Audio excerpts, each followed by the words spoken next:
Olá pessoal, esse vídeo aqui é um vídeo diferente do que eu costumo fazer aqui da nossa empresa, mas aqui é mais uma mensagem para nós mesmos, para reflexão.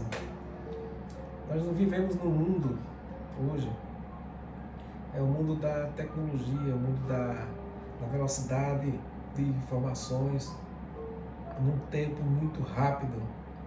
O que acontece no Oriente Médio, em questão de segundos a gente já está sabendo aqui.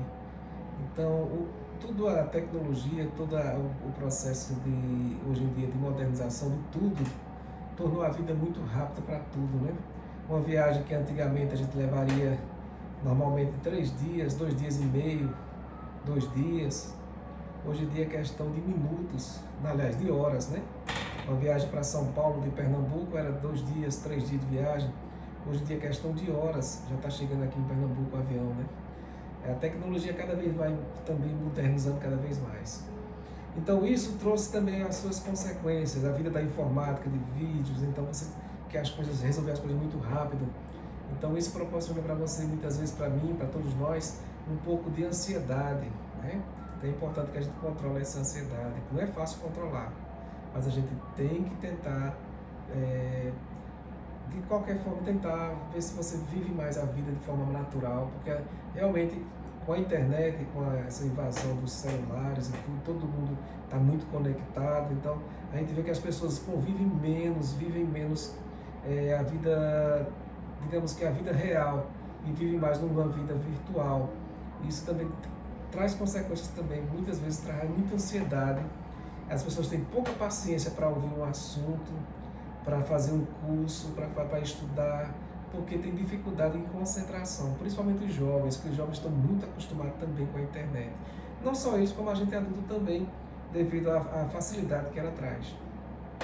Então, às vezes, a gente quer atribuir isso também a Deus, a gente faz uma oração, a gente quer que os nossos projetos aconteçam no nosso tempo. Aí se Deus demora um pouco, você acha que não, Deus está demorando, parece que Deus não está ouvindo, mas só que veja bem, é porque o tempo de Deus é o tempo perfeito, né? Às vezes não é porque Ele não está respondendo, é porque Ele está esperando o momento certo de abençoar você, de realizar aquele projeto para você, que é o tempo de Deus, é o tempo perfeito, né? Nós é que somos apressados, mas o tempo de Deus é o tempo perfeito. Ele está primeiro preparando muitas vezes o terreno, preparando muitas vezes a bênção para chegar até você. Você tem que estar preparado para poder recebê-la, não é verdade? Então, muitas vezes a gente quer as coisas para ontem, mas pode ter certeza que Deus quer o melhor para seus filhos, o melhor para a gente. Então, vamos deixar muito assim essa oportunidade de fazer o perfeito para Deus. Agora, a nossa parte é fazer o necessário, fazer o físico que a gente pode fazer. Quando chegar na parte que a gente está achando que está pesado, que está impossível, entrega nas mãos de Deus e espere que tenha paciência, que as coisas vão acontecer no tempo perfeito, que é o tempo de Deus. Não é verdade? Deixa eu fazer uma analogia aqui para vocês, que às vezes em algumas pregações eu já falei isso na igreja. Vamos lá. Digamos, eu vou trazendo para a analogia do cristão, né? O cristão, o servo de Deus, quando ele chega na igreja, ele chega com muitas mágoas, com muitas coisas que o mundo, as sequelas que o mundo traz, as cicatrizes, né, na alma, no rosto, na alma. Então, muitas vezes a gente fica assim meio que desnorteado. Então, o preparar de Deus na vida do cristão é aos poucos que ele vai lapidando, ele vai curando as feridas do espírito, da alma, né? E para que você volte a ter aquela alegria e aquela esperança que você tinha antes, que às vezes com o passar do tempo você perdeu. Então é importante que você passe por esse processo. Vamos analisar como se Deus fosse o oleiro. O oleiro é aquela pessoa que faz aquelas panelas de barro, aqueles vasos de barro, né? Que geralmente tem aquela moinha que fica girando, né? Então vamos lá. Deus é aquele artista, o arquiteto do universo. Vamos dizer que ele é o oleiro, que ele faz os vasos. Você chega na igreja como se fosse um vaso quebrado, um vaso machucado, um vaso arranhado, né? Que às vezes não tem mais conserto para colar. Quando não tem mais conserto, Então, aí é que Deus trabalha na sua vida, porque Deus faz o impossível na vida da gente, tá certo? Aquilo que não tem mais conserto, então Deus quebra o vaso. Ah, Jesus, mas vai me quebrar? Sim, Deus quebra todo o seu orgulho, toda a sua prepotência, toda a sua malícia. Deus quebra tudo. Você, quem é arrogante, vai com a cara na poeira para aprender a ser humilde. Lembre-se, vou dar um exemplo a você, né? Davi amou a Deus, né, de tal maneira que fazia a vontade de Deus, não é verdade?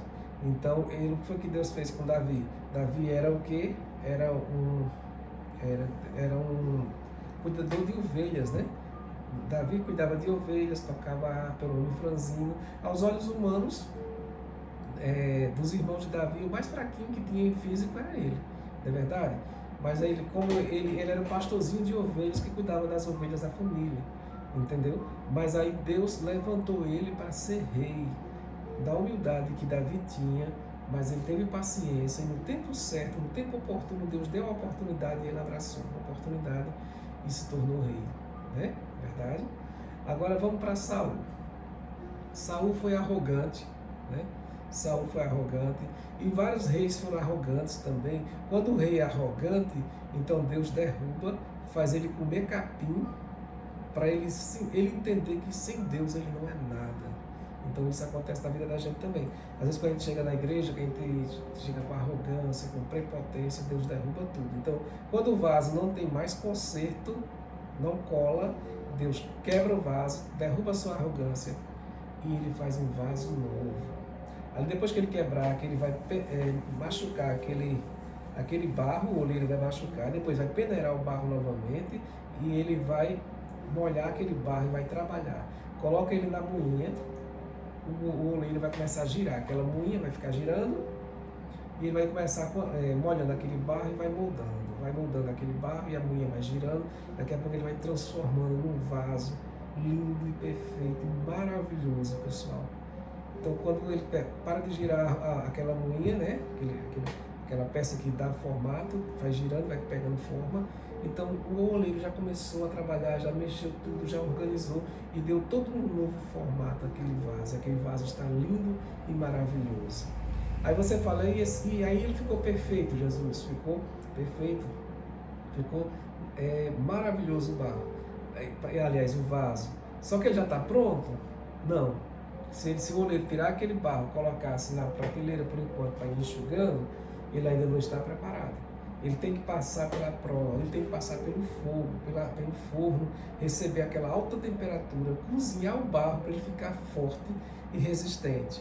Depois que ele ficar forte e resistente, que ele tiver cozido, aí sim ele vai receber o verniz, a tinta e vai para a feira ou então para ser vendido na loja. Ele vai estar preparado, porque ele vai receber o fogo, receber o calor e ficou preparado o vaso para enfrentar o transporte, não é verdade? Para enfrentar o dia a dia e ficar mais resistente. Assim também é o crente, pessoal, assim é a pessoa que é cristão. Então, primeiro você vai passar pela prova, primeiro você vai ter que se humilhar aos pés de Cristo, para que você entenda que sem Ele você não é nada. Quando você entende que o impossível é Deus que faz na nossa vida, o impossível é você, o impossível é Ele, e sem Ele não somos nada.